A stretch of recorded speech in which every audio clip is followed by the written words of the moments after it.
So I don't want to talk, the good part about comedy that some people do is politics, what's going on in the world, race being a subject and all that stuff. I'm not going to talk about that, but I feel like talking about some of the big issues that plague our worlds. And to do this, we have to talk about the sinister undertones of TV edits. Let me tell you about that, TV edits. We all know what we're talking about when a rated R movie says fuck, bitch, shit, and all that crap, and it's edited for TV, and instead of bitch, they say bum, instead of shit, they say shoot, instead of fuck, they say frick, or freak. That's a favorite, freak.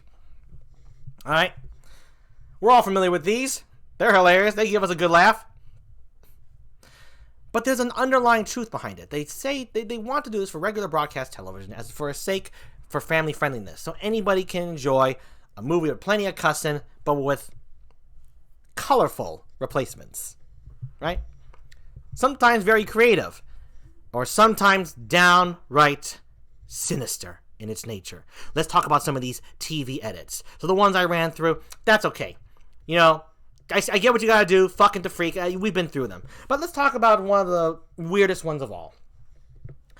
In the movie, and hold your laugh. So if you're gonna laugh at any of these TV edits, again, I can't take credit for these, for making you laugh, because these are actual TV edits. I'm not making these up. These are real TV edits. I'm just telling you my take on this. So if the TV edits end up making you laugh, you have to thank the people who edit them, who put in the new dialogue.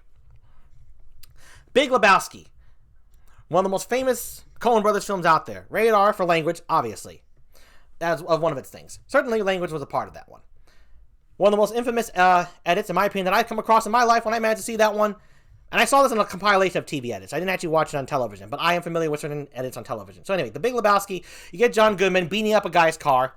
And the original line goes, "You see what happens, Larry? You see what happens when you fuck a stranger in the ass?" That was the original line. How it read online, not online, on TV, they changed it to, "You see what happens, Larry? You see what happens when you find a stranger in the Alps?" Find a stranger in the Alps. You see what happens when you see what happens when you fuck a stranger in the ass to you see what happens when you find a stranger in the Alps. Oh my. See, I believe someone there was discriminating against the European mountain ranges there. That's why that was thrown in there. That's sinister right there. Subliminal messaging. And actually just straight out. Strangers in the Alps evidently have a temper and they beat the crap out of your cars with golf clubs. Because that's what John Goodman did. These are the big issues here, people. We let it slide in the name of family friendly. But John Goodman beat the crap out of that person's car. Because the original line is, "You see what happens when you fuck a stranger in the ass." And then he beats the crap out of the car with a golf club. This actually happens in the movie. But you see what happens when you find a stranger in the Alps? Where the fuck are you going to find cars in the Alps? But that's the message they wanted to convey. Here's another one. Another big issue that these TV edits are trying to slip into our consciousness. The movie Scarface. Al Pacino plays a drug dealer. And he wants to take America by storm. So he's talking with his friend, they're eating lunch, and he's saying, this is the original version. Scarface, he says, Al Pacino, he says to his friend, "This country's like a big fat chicken just waiting to be plucked. No, just waiting to be fucked. This country's like a big, no, oh no, I'm mixing it up with the edit, I'm sorry. He says, this country's like a big fat pussy just waiting to get fucked. That's the original line. Nasty line, bad character, true. But they change it to, this country's like a great big chicken just waiting to be plucked. Like, from waiting to get fucked to getting plucked as a chicken. What's the undertone here? Animal cruelty. Talking about plucking chickens in the name of drug dealing. What's that about? We got discrimination against European mountain ranges and animal cruelty. This is happening under the TV edits, right? Which are supposed to be family friendly, but they're actually quite sinister. Let's go into another one. And one of the famous ones. Anyone ever remember Samuel Jackson with snakes on a plane? I am tired. I have had it with these motherfucking snakes on this motherfucking plane. What did they change it to? This is a famous TV edit. I have had it with these monkey fighting snakes on this Monday to Friday plane. What's sinister about this? They making fun of Sam Jackson. That's bad. TV edits, people, are more than they appear, are more twisted than they appear. Alright? Meet the Parents. the main character, Robert De Niro, says, "You nincompoop," as opposed to "son of a bitch."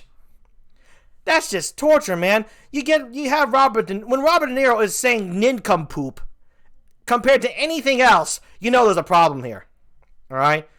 That's just making an Italian look like, he missed something really bad in his life, and he doesn't want to sound angry, so he's toning it down. Another one, the movie Speed. Keanu Reeves looking at a bomb beneath the bus. When he discovers the bomb underneath the bus, that's the movie Speed. The idea is he sees a bomb. What he says, "Gal me." The original line was, "Fuck me." Gal me. Now the TV edits are literally doing gibberish to mess with our minds. Literally throwing gibberish at us. My favorite of them all, Die Hard 2. Die Harder. Okay?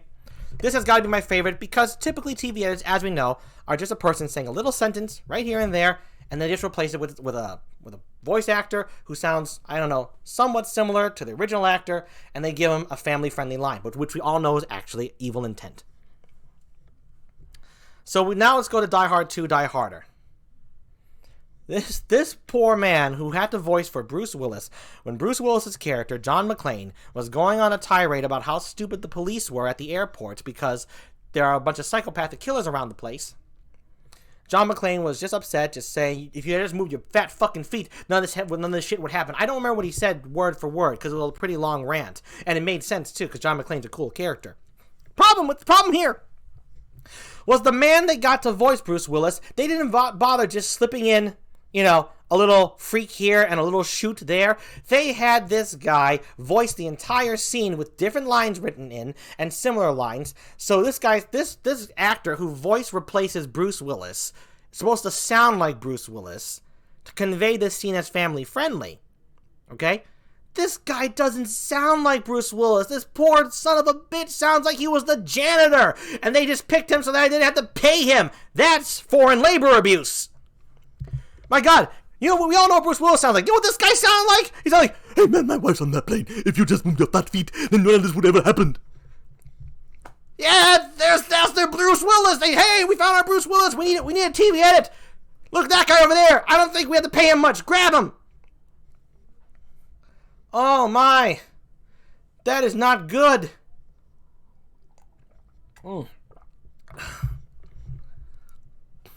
He had a thick accent. A real thick fucking accent. Bruce Willis doesn't have an accent. That's just how he talks.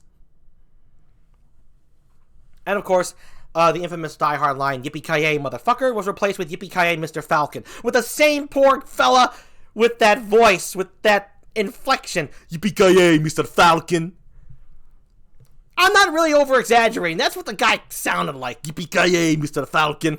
So we got Stranger in the Alps, discrimination against the European mountain range, big chicken waiting to get plucked, animal cruelty, monkey fighting snakes, making fun of Sam Jackson, Die Hard 2, "My wife's on that plane. I got a thick accent," abusing labor for the sake of money, nincompoop, gal me, gibberish, the TV edits, they gotta go. They gotta go. Oh, they're funny, but their true purpose is definitely sinister. And that's how they get you. They put on a nice face, and then it's all downhill from there once you trust them. Don't trust the TV edits.